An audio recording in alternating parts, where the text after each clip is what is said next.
O Natal desperta mais consumo ou mais contemplação? A pergunta não é apenas oportuna, ela é reveladora. O Natal desperta mais consumo ou mais contemplação? A resposta honesta é: depende de como escolhemos nos aproximar dele. O Natal, em sua essência, chama a contemplação.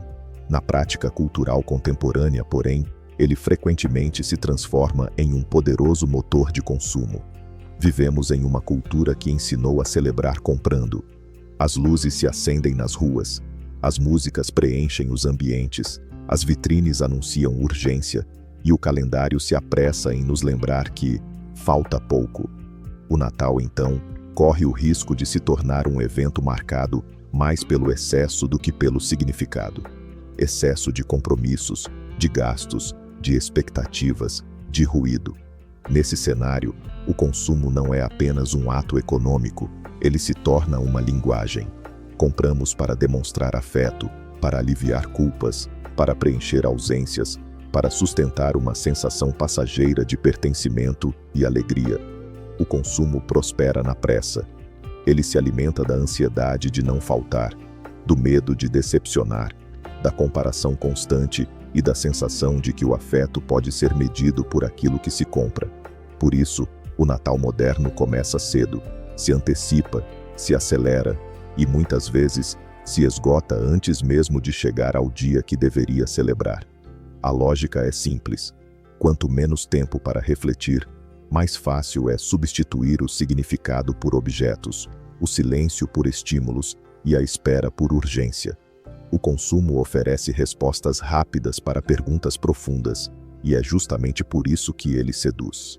A contemplação, por outro lado, exige algo que nossa cultura desaprendeu a valorizar: pausa. Contemplar é demorar-se, é permitir que o sentido anteceda a ação, é reconhecer que algumas realidades não podem ser embaladas, compradas ou trocadas, mas apenas acolhidas. O Natal, quando vivido a partir de sua raiz mais profunda, convida exatamente a isso: a parar diante do mistério, a reconsiderar o ritmo da vida, a perceber que o mais decisivo da existência não entra em vitrines.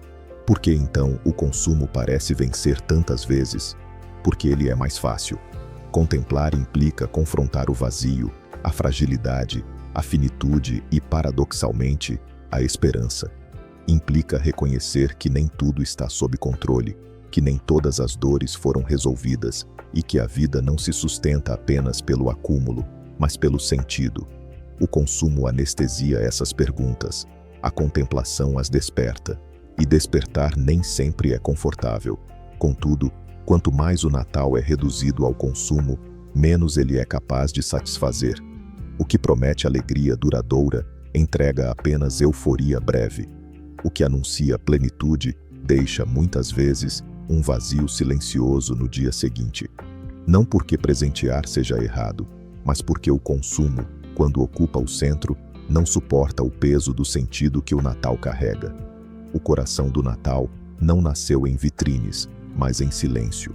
Não foi anunciado por campanhas, mas por uma promessa. Não foi recebido por multidões apressadas, mas por poucos atentos. A encarnação de Cristo nos convida a uma lógica oposta à do mercado. Deus não vem para acumular, mas para se doar. Não vem com ostentação, mas com humildade. Não entra pela porta da força, mas pela fragilidade de um menino envolto em panos. Neste sentido, o Natal permanece resistente à superficialidade. Mesmo cercado por excesso, ele ainda sussurra uma verdade simples e poderosa.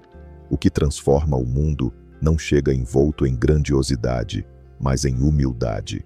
Não se impõe pela força, mas se oferece em amor. Não se consome, mas se recebe. Essa mensagem não desaparece. Ela apenas compete com o barulho.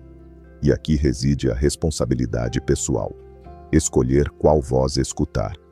É possível participar das tradições, trocar presentes, celebrar com alegria, sem se tornar prisioneiro do consumo.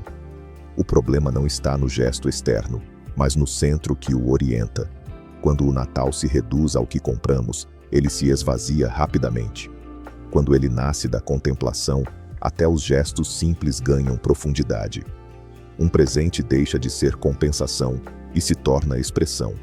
Uma refeição deixa de ser excesso e se torna comunhão. O tempo compartilhado deixa de ser obrigação e se torna dádiva. O conselho, portanto, não é abandonar o mundo real, mas reordená-lo. Permita que a contemplação preceda o consumo, e não o contrário. Pergunte-se não apenas o que dar, mas por que dar. Não apenas como celebrar, mas o que realmente está sendo celebrado. Onde a contemplação ocupa o primeiro lugar, o consumo perde seu poder tirânico e volta a ser apenas um meio, nunca o fim. No fim das contas, o Natal sempre revela mais sobre nós do que sobre ele mesmo. Ele expõe se estamos dispostos a parar ou apenas a correr, a receber ou apenas a adquirir, a contemplar ou apenas a consumir. E talvez a maior dádiva desse tempo seja justamente essa, a chance, ano após ano, de escolher novamente. Talvez o conselho mais honesto seja este: não lute contra o consumo apenas com discursos, mas com escolhas. Escolha o silêncio em algum momento do dia. Escolha a escuta antes da pressa. Escolha a simplicidade onde houver excesso. Escolha lembrar que o maior presente do Natal não foi algo entregue às mãos humanas, mas uma presença oferecida ao coração humano. Quando o Natal desperta a contemplação, o consumo encontra seu lugar adequado. Deixa de ser um fim e passa a ser um meio. E então, mesmo em meio às luzes e às trocas, algo essencial permanece vivo, a lembrança de que Deus se aproximou, e isso muda tudo.